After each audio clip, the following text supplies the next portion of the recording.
Yes, good morning everyone. So welcome back to our session. So right now today we are going to discuss one of the most important concept of psychology.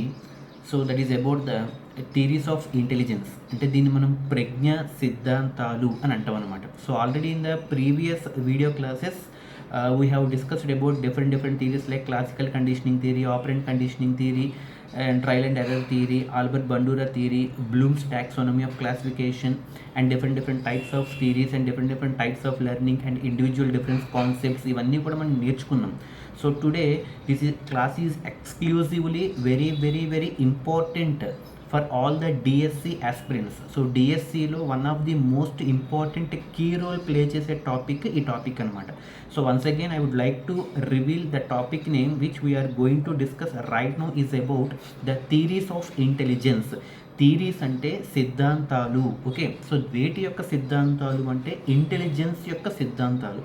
Intelligence అంటే మనందరికీ తెలుసు ప్రజ్ఞ అని అర్థం. అంటే ప్రజ్ఞా సిద్ధాంతాలు ఖచ్చితంగా వీటి మీద క్వశ్చన్స్ 100కి 100% ఖచ్చితంగా 2 to 3 క్వశ్చన్స్ అన్నవి రాసి పెట్టుకోండి. సీటెట్లో కానీ డిఎస్సిలో కానీ రాబోతున్నాయి. So the topic name which we are going to discuss is about the theories of intelligence. So theories of intelligence. So ఇకపోతే టాపిక్లోకి వెళ్ళే ముందు ఈ ఇంటెలిజెన్స్ని మనం తెలుగులో ప్రజ్ఞ అని అంటాం. సో ఈ ప్రజ్ఞకు సంబంధించినటువంటి డిఫరెంట్ సిద్ధాంతాలని మనం థీరీస్ అంటాం.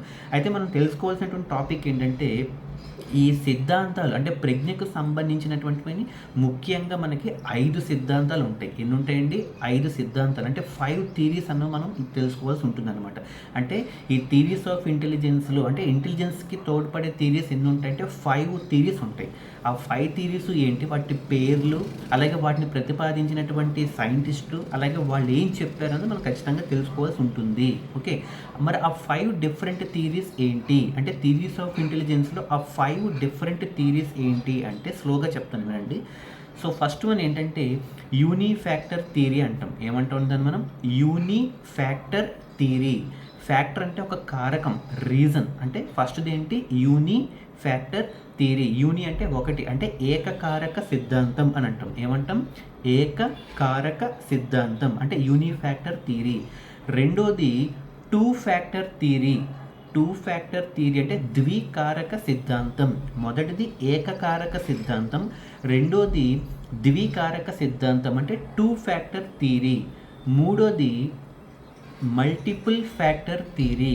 Multiple factor theory. మల్టిపుల్ అంటే బహు, అంటే బహుకారక ప్రజ్ఞా సిద్ధాంతం. అంటే మొదటిది ఏంటంటే ఏకకారకం, రెండోది ద్వికారకం, అండ్ మూడోది బహుకారక ప్రజ్ఞా సిద్ధాంతం. అంటే unifactor theory, 2 factor theory, multiple factor theory, and fourth one group factor theory.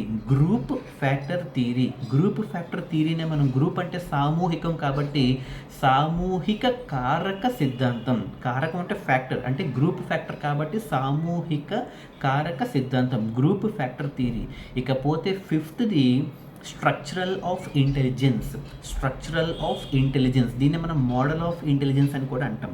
Structural of intelligence. Structural అంటే ఒక స్వరూపం కాబట్టి స్వరూపం లేదా స్వరూప ప్రజ్ఞా సిద్ధాంతం అని కూడా అంటాం అనమాట. Structural of intelligence theory. So ఇవి మనం తెలుసుకోవాల్సినటువంటి 5 సిద్ధాంతాలు. ఏంటంటే అవి యూనిఫ్యాక్టర్ థియరీ అంటే ఏకకారక సిద్ధాంతం, రెండోది 2 ఫ్యాక్టర్ థియరీ అంటే ద్వికారక సిద్ధాంతం, and third one multiple factor theory బహుకారక సిద్ధాంతం, అండ్ నాలుగోది గ్రూప్ ఫ్యాక్టర్ థియరీ సామూహిక కారక సిద్ధాంతం. ఇకపోతే ఐదోది స్ట్రక్చరల్ ఆఫ్ ఇంటెలిజెన్స్ స్వరూప నమూనా ప్రజ్ఞా సిద్ధాంతం. ఇవి మనం తెలుసుకోవాల్సినటువంటి 5 different theories of intelligence. Okay, మరి ఇప్పుడు ఒక్కొక్కటి ఈ 5లో ఒక 2 ఇప్పుడు కవర్ చేసేద్దాం, రిమైనింగ్ 3 నెక్స్ట్ వీడియో క్లాస్లో కవర్ చేద్దాం. సో ఇకపోతే ఫస్ట్ థియరీ ఏం చెప్పుకున్నామండి? Unifactor theory. యూనిఫ్యాక్టర్ థియరీ అంటే ఏకకారకం, పేర్లోనే ఉంది. ఏకకారకం అంటే ఒకే రకమైన కారకం ద్వారా ప్రజ్ఞ అన్నది నిర్మింపబడుతుంది. ప్రజ్ఞ అన్నది కేవలం ఒక కారకం అంటే ఒక ఫ్యాక్టర్ ద్వారా మాత్రమే నిర్మింపబడుతుంది అని తెలియజేసే సిద్ధాంతమే ఈ ఏకకారక సిద్ధాంతం, యూనిఫ్యాక్టర్ థియరీ అని అంటాం అనమాట. అయితే ఈ యూనిఫ్యాక్టర్ థియరీని మనం ఏకకారక సిద్ధాంతం అని అంటాము. దీన్ని ప్రతిపాదించినటువంటి వ్యక్తి ఆల్ఫ్రెడ్ బినే. ఇది చాలా చాలా ఇంపార్టెంట్ బిట్ అండి. ఆల్ఫ్రెడ్ బినే ఎవరండి? ఆల్ఫ్రెడ్ బినే. ఇతను ఫ్రెంచ్ కంట్రీకి సంబంధించినటువంటి వ్యక్తి అనమాట. ఆల్ఫ్రెడ్ బినే ఫ్రెంచ్ కంట్రీకి సంబంధించినటువంటి వ్యక్తి ఈ యూనిఫ్యాక్టర్ థియరీని ప్రతిపాదించడం జరిగింది. అయితే ప్రతిపాదించిన వ్యక్తి వేరు, బట్ ఇదే థియరీని బలోపేతం చేసిన వాళ్ళు, అంటే ఇతను ప్రపోజ్ చేస్తే దీన్ని కొంచెం హైలైట్ చేసి ఇంకొంచెం బలోపేతం స్ట్రెంథన్ చేసిన వాళ్ళు ముగ్గురు ఉన్నారన్నమాట. ఎవరంటే వాళ్ళు ఎబ్బింగ్హాస్. ఇది ఆల్రెడీ నెంబర్ ఆఫ్ టైమ్స్ మీకు ప్రీవియస్ క్లాసెస్లో పేర్లు చెప్పాను. ఎబ్బింగ్హాస్ ఒకళ్ళు, స్టెర్న్ ఒకళ్ళు, థర్స్టన్ ఒకళ్ళు అనమాట. ఓకే, వీళ్ళు టెర్మన్ ఒకళ్ళు. ఓకే, ఒకళ్ళు ఎబ్బింగ్హాస్, ఇంకొకళ్ళు స్టెర్న్ అండ్ ఇంకొకళ్ళు టెర్మాన్. థర్స్టన్ కాదండి, టెర్మాన్. వీళ్ళ ముగ్గురు కూడా బలోపేతం చేశారు. బట్ అసలు వ్యక్తి ఎవరు? ఆల్ఫ్రెడ్ బినే. ఆల్ఫ్రెడ్ బినే అనే వ్యక్తి ఈ ఏకకారక సిద్ధాంతాన్ని ప్రతిపాదిస్తే మిగిలినటువంటి ఈ ముగ్గురు అంటే ఎబ్బింగ్హాసు, స్టెర్న్, టెర్మాన్ ఈ ముగ్గురు కూడా ఈ ఏకకారక సిద్ధాంతాన్ని బలోపేతం చేశారు. సో మరి వీళ్ళ పేరు ఎలా గుర్తుపెట్టుకోవాలి? ఆల్ఫ్రెడ్ బినే. బినేలో మొదటి అక్షరం బి, ఎబ్బింగ్హాస్లో మొదటి అక్షరం ఈ అంటే బిఈ. అలాగే నెక్స్ట్ మూడో వ్యక్తి స్టెర్న్, ఎస్టీఈఆర్ఎన్. స్టెర్న్లో మొదటి అక్షరం ఎస్ అండ్ అలాగే టెర్మన్లో మొదటి అక్షరం టీ, బిఈఎస్టీ. బెస్ట్ అంటే వీళ్ళ నలుగురు బెస్ట్ ఫ్రెండ్స్ అని గుర్తుపెట్టుకోవచ్చు అనమాట. ఓకే, ఈ విధంగా మనం గుర్తుపెట్టుకోవచ్చు. బెస్ట్, బిఈఎస్టీ అంటే బెస్ట్ అనే ఒక సమూహం ఈ యూనిఫ్యాక్టర్ థియరీని ప్రతిపాదించింది. అంటే బి అంటే ఆల్ఫ్రెడ్ బినే ఫ్రెంచ్ కంట్రీ అతను, అలాగే ఈ అంటే ఎబ్బింగ్హాస్ అనే వ్యక్తి, అండ్ అలాగే ఎస్ అంటే స్టెర్న్ అండ్ అలాగే టీ అంటే టెర్మాన్. వీళ్ళ నలుగురు కూడా ఏకకారక సిద్ధాంతానికి ప్రతిపాదించినటువంటి వ్యక్తులు, అలాగే బలోపేతం చేసినటువంటి మిగతా ముగ్గురు వ్యక్తులు అనమాట. అయితే ఈ థియరీ ప్రకారం చెప్పాలి అంటే ఈ ఏకకారక సిద్ధాంతం ఏం చెప్తుంది అంటే ఒక రంగంలో, జాగ్రత్తగా వినండి, ఒక రంగంలో ప్రావీణ్యం కనుక ఉంటే మిగిలిన అన్ని రంగాల్లో కూడా అదే రకమైన ప్రావీణ్యం కలిగి ఉంటుంది అని చెప్పిందనమాట. జాగ్రత్తగా వినండి. ఒక వ్యక్తికి ఒక రంగం, ఏదో ఒక రంగం, అది సినిమా రంగం అవ్వచ్చు, విద్యారంగం అవ్వచ్చు, వేరొక రంగం అవ్వచ్చు, ఏదైనా ఒక రంగంలో ప్రావీణ్యం కనుక వ్యక్తికి ఉంటే మిగిలిన అన్ని రంగాలలో కూడా అదే రకమైన ప్రావీణ్యం కలిగి ఉంటాడు అని చెప్పిందే ఈ యూనిఫ్యాక్టర్ థియరీ. ఫర్ ఎగ్జాంపుల్, మీకు ఎగ్జాంపుల్ ఎలా చెప్పంటే, ఒక రంగంలో ప్రావీణ్యం కలిగి ఉండడం. ఫర్ ఎగ్జాంపుల్, ఒక గణితం బోధించే ఉపాధ్యాయుని తీసుకోండి, మ్యాథమెటిక్స్ టీచర్. అంటే ఇతనికి మ్యాథమెటిక్స్లో ప్రావీణ్యం, స్కిల్ ఉంది. బట్ ఈ యూనిఫ్యాక్టర్ థియరీ ప్రకారం ఏం చెప్తుంది? ఇదే వ్యక్తికి మ్యాథమెటిక్స్తో పాటు మిగిలిన అన్ని రంగాలు అంటే తెలుగు, హిందీ, ఇంగ్లీషు, అలాగే సైన్స్, సోషల్లో కూడా అదే రకమైన ప్రావీణ్యం కలిగి ఉండాలి అని చెప్తుంది అనమాట. కానీ ఇది సాధ్యపడదు. లెక్కలు చెప్పేవాడు సోషల్ ఏం చెప్తాడు, లేదా లెక్కలు చెప్పేవాడు సైన్స్ ఏం చెప్తాడు, చెప్పచ్చు. బట్ లెక్కలు చెప్పేవాడు హిందీ ఎలా చెప్తాడు, చెప్పలేడు. అంటే ఒక రంగంలో ఉన్నటువంటి ప్రావీణ్యం మిగిలిన అన్ని రంగాల్లో కూడా అదే రకమైన ప్రావీణ్యం కలిగి ఉంటుంది అని చెప్పినటువంటి సిద్ధాంతమే యూనిఫ్యాక్టర్ థియరీ. కానీ ఈ థియరీని ఎవరూ కూడా ఎక్కువ మంది దీన్ని ఆమోదించలేదు. ఎందుకు ఆమోదించలేదు? వాస్తవానికి విరుద్ధంగా ఉంది. వాస్తవమే కదా, అంటే తెలుగు చెప్పేవాడు లెక్కలలో చెప్తాడు, లేదా లెక్కలు చెప్పేవాడు హిందీ ఎలా చెప్తాడు, అంటే వారికి ఏ రంగంలో అయితే ప్రావీణ్యం ఉందో ఆ రంగంలో దానికి మాత్రమే వాళ్ళు న్యాయం చేసుకోగలరు. మిగిలిన అన్ని రంగాల్లో కూడా అదే రకమైన ప్రావీణ్యం ఉండదు. కాబట్టి ఈ థియరీని చాలామంది ఆమోదించలేదు. అంటే ఎందుకు ఆమోదించలేదు అంటే వాస్తవానికి ఇది విరుద్ధంగా ఉంది కాబట్టి. అంటే గణితంలో బోధించే ఒక ఉపాధ్యాయుడు మిగిలిన సబ్జెక్ట్స్లో బోధించలేడు, ఎందుకంటే ఇది వాస్తవానికి విరుద్ధంగా ఉంది కాబట్టి. దీనికి మరొక పేరు, ఈ మరొక పేర్లు కూడా ఉంటాయండి, గుర్తుపెట్టుకోండి. దీనికి మరొక పేరు సాంప్రదాయక సిద్ధాంతం అని కూడా అంటారు. ఎందుకంటే ఇది వాస్తవానికి విరుద్ధంగా ఉంది కాబట్టి సాంప్రదాయక ప్రజ్ఞా సిద్ధాంతం అంటాం, లేదా నియంతృత్వ సిద్ధాంతం అని కూడా అంటాం. నియంతృత్వ ప్రజ్ఞా సిద్ధాంతం అంటాం, లేదా సాంప్రదాయక ప్రజ్ఞా సిద్ధాంతం అని కూడా అంటాం. ఇది దీని యొక్క థియరీ అనమాట. అర్థమైంది కదండి. యూనిఫ్యాక్టర్ థియరీ అంటే ఏకకారక సిద్ధాంతము. దీన్ని ప్రతిపాదించినటువంటి వ్యక్తి ఆల్ఫ్రెడ్ బినే, ఫ్రెంచ్ కంట్రీకి సంబంధించినటువంటి వ్యక్తి. బట్ బలోపేతం చేసినటువంటి వాళ్ళు మిగతా ముగ్గురు ఉన్నారు, ఎబ్బింగ్హాస్, స్టెర్న్, టెర్మాన్. వీళ్ళ ముగ్గురు కూడా బలోపేతం చేస్తే ఆల్ఫ్రెడ్ బినే దీన్ని కనుక్కున్నాడు అనమాట. అయితే ఈ సిద్ధాంతం ప్రకారం, అంటే ఏకకారక సిద్ధాంతం ప్రకారం, ఒక రంగంలో ప్రావీణ్యం ఉన్నటువంటి వ్యక్తి మిగిలిన అన్ని రంగాల్లో కూడా అదే ప్రావీణ్యం కలిగి ఉంటాడు లేదా ఉంటుంది అని చెప్పేదే యూనిఫాక్టర్ థియరీ. కానీ ఇది సాధ్యపడదు, ఎందుకంటే ఎవరికి వారు ఏ రంగంలో వాళ్ళకి ప్రావీణ్యం కలిగి ఉంటుంది కాబట్టి ఇది వాస్తవానికి విరుద్ధంగా ఉంది. కాబట్టి ఎక్కువ మంది దీన్ని ఆమోదించడం జరగలేదు. అంటే majority of the people they have rejected the unifactor theory because ఇది వాస్తవానికి విరుద్ధంగా ఉంది కాబట్టి ఆమోదించలేదు. కాబట్టి వాస్తవానికి విరుద్ధంగా ఉంది కాబట్టి దీనికి మరొక పేరు సాంప్రదాయిక ప్రజ్ఞా సిద్ధాంతం లేదా నియంతృత్వ ప్రజ్ఞా సిద్ధాంతం అని కూడా అంటారు అన్నమాట. ఇది యూనిఫాక్టర్ థియరీ. ఏంటండి? Unifactor theory. అర్థమైంది కదండి. ఇకపోతే రెండవ సిద్ధాంతం ఏంటంటే two factor theory. Okay, two factor theory. Two అంటే ద్వికారక సిద్ధాంతం లేదా ద్వికారక ప్రజ్ఞా సిద్ధాంతం అని అంటాం. ద్వికారక ప్రజ్ఞా సిద్ధాంతం ఏం చెప్తుంది అంటే, ఇది కూడా చాలా ఇంపార్టెంట్ అండి. ఒకటి గుర్తుపెట్టుకోండి, ఏ థియరీ అయినా కూడా ఫస్ట్ దాన్ని తెలుగులో తెలుసుకోవాలి, ఇంగ్లీష్లో తెలుసుకోవాలి, దాన్ని ప్రతిపాదించిన వ్యక్తి ఎవరో తెలుసుకోవాలి, అతను ఏం చెప్తున్నాడో కూడా తెలుసుకోవాలి. ఓకే, సో ద్వికారక ప్రజ్ఞా సిద్ధాంతం అంటే two factor theory of intelligence, దీన్ని మన తెలుగులో ద్వికారక ప్రజ్ఞా సిద్ధాంతం అంటాం. First point.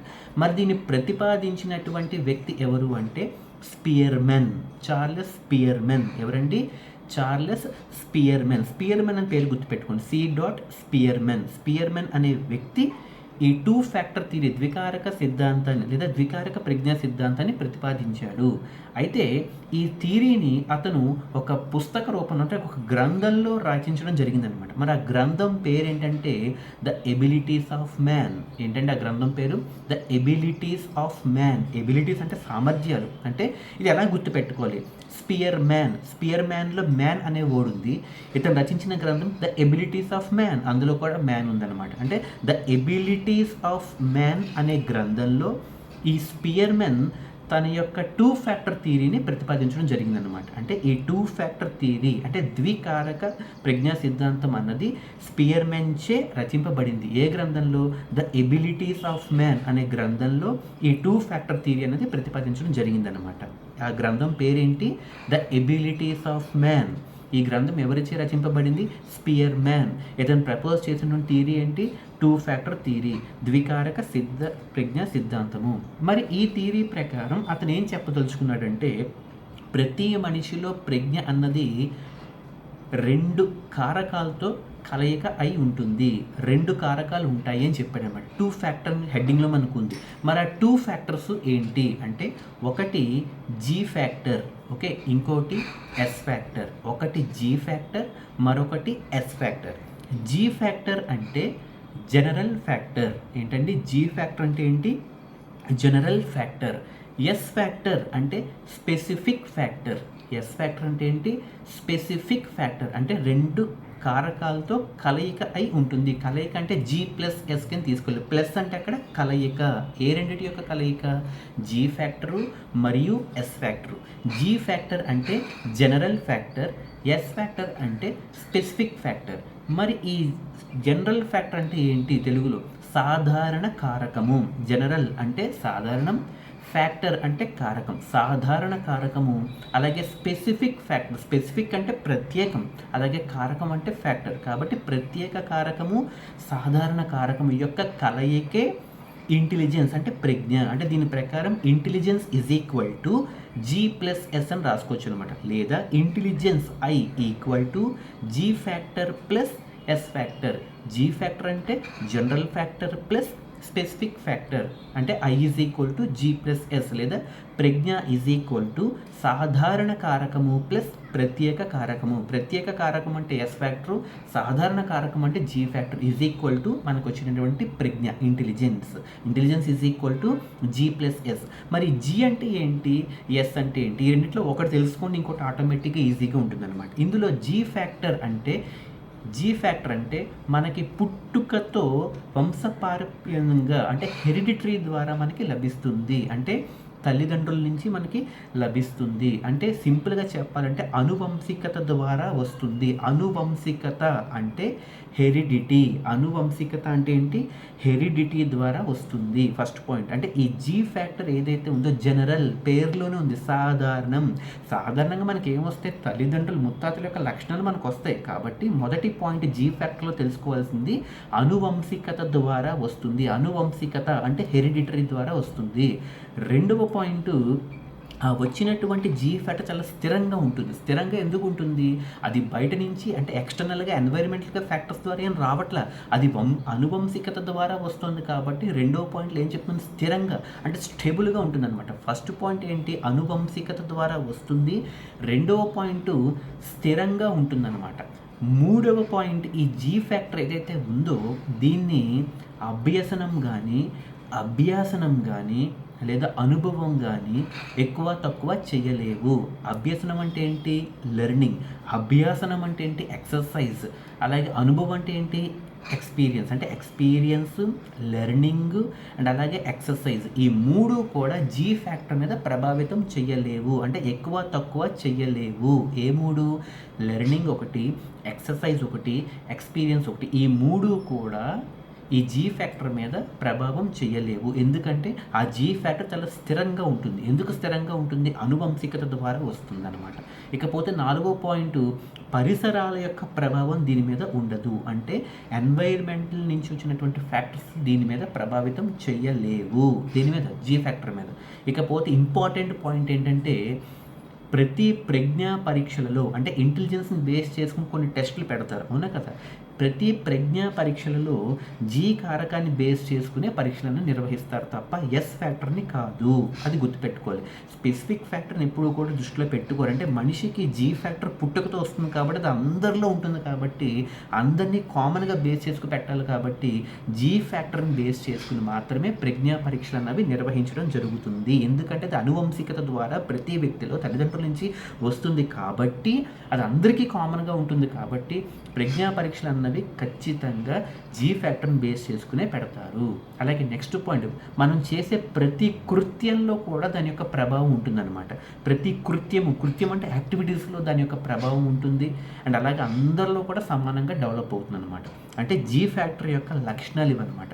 దీనికి ఉదాహరణ, ఫర్ ఎగ్జాంపుల్ ఒక పిల్లవాడికి, ఒక 10th క్లాస్ పిల్లవాడికి పబ్లిక్ పరీక్షలో 10th క్లాస్ వాడికి ఒక ఫర్ ఎగ్జాంపుల్ తెలుగులో 60 మార్కులు, హిందీలో 60 మార్కులు, ఇంగ్లీష్లో 60 మార్కులు, అలాగే సైన్స్లో 60 మార్కులు, సోషల్ 60 మార్కులు వచ్చి లెక్కల్లో 90 మార్కులు వచ్చాయి అనుకోండి, అవునా కదా?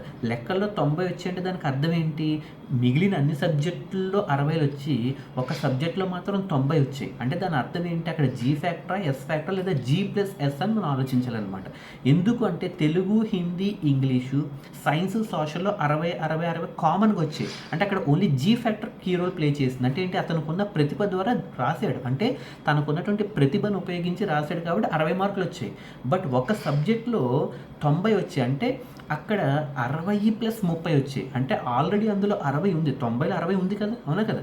90లో 60+ ఎంత ఎక్కువ వచ్చాయి? 30 ఎక్కువ వచ్చాయి. అంటే ఆ 90లో 60 అన్నది ఆల్రెడీ ఉంది ప్రతిభ. అంటే 60 అన్నది జీ ఫ్యాక్టర్ అవుతుంది. ఈ 60కి ఎక్స్ట్రా ఎంత వచ్చింది? 30 వచ్చింది. ఆ 30 ఇక్కడ స్పెసిఫిక్ ఫ్యాక్టర్ అవుతుంది అనమాట. అర్థమైందా లేదా? ఈ 90 మార్కుల్లో 60+30 కింద రాసాం. ఈ 60 అన్నది జీ ఫ్యాక్టర్ అవుతుంది. ఈ జీ ఫ్యాక్టర్కి ఎంత ఎక్స్ట్రా యాడ్ వచ్చింది? 30 మార్కులు ఎక్స్ట్రా వచ్చాయి. ఆ 30 ఎలా వచ్చాయి? తన ప్రతిభను బేస్ చేసుకుని రాస్తే 60 మార్కులు వచ్చాయి. ఈ ప్రతిభకి తనకి ఇంట్రెస్ట్, అభిరుచి అనేది యాడ్ చేశాడు. ఈ అభిరుచి అనేది ఎప్పుడైతే యాడ్ చేశాడో ఇంట్రెస్ట్, ఈ 60కి 30 వచ్చాయి అనమాట. అంటే అభిరుచి ద్వారా వచ్చేది ప్రత్యేక కారకము, ప్రతిభ ద్వారా వచ్చేది జీ కారకము. అర్థమైంది కదండి? ఇది కూడా మనకి ఒక్కొక్కసారి బిట్లో అడుగుతాడు. అభిరుచి అంటే ఇంట్రెస్ట్ పెట్టి చదివితే ప్రత్యేకంగా చదువుతాడు. అందుకే మనం ఎప్పుడు కూడా పెద్దలు కానీ టీచర్లు ఇంట్రెస్ట్తో చదవండి అంటారు.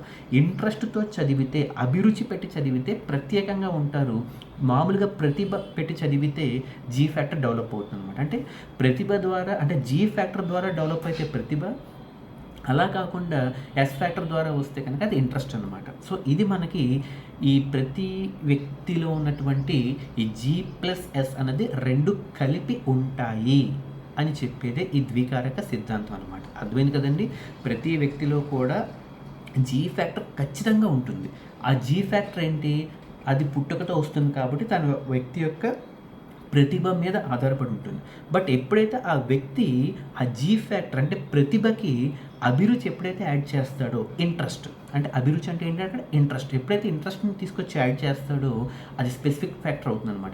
ఈ రెండింటిని కలిపి కలయిక కాబట్టి ద్వికారక ప్రజ్ఞా సిద్ధాంతంలో ప్రతి మనిషి యొక్క ప్రజ్ఞ 2 ఫ్యాక్టర్లుగా కలయిక అని చెప్పాము. ఆ రెండే ఇవన్నమాట. ఒకటి జీ ఫ్యాక్టర్, ఇంకోటి ఎస్ ఫ్యాక్టర్. జీ ఫ్యాక్టర్ అంటే సాధారణ కారకం, ఎస్ ఫ్యాక్టర్ అంటే ప్రత్యేక కారకం అనమాట. ఇది 2 ఫ్యాక్టర్ థియరీ. ఇక remaining multi factor theory, group factor theory, structure of intelligence మనం నెక్స్ట్ క్లాస్లో చూద్దాం. Okay, so good evening, have nice day, take care everyone, thank you.